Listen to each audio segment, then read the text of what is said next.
odposlali otázky k téme na začiatku. Poprosíme, dajme priestor ešte ďalším kolegom. Posledná otázka, nech sa páči. Dobrý deň, prajem, pán premiér.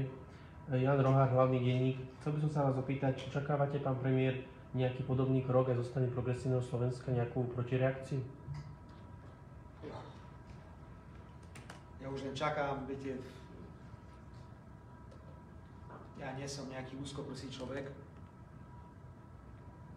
a napriek tomu, čo som si prežil, tak čakám, že príde návrh na moje odvolanie, samozrejme v parlamente.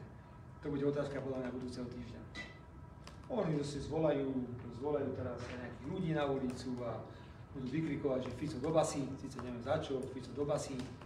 Možno už budú kričať, že Fica doraziť. Aj to sa môže stať. Ja si to viem živo predstaviť.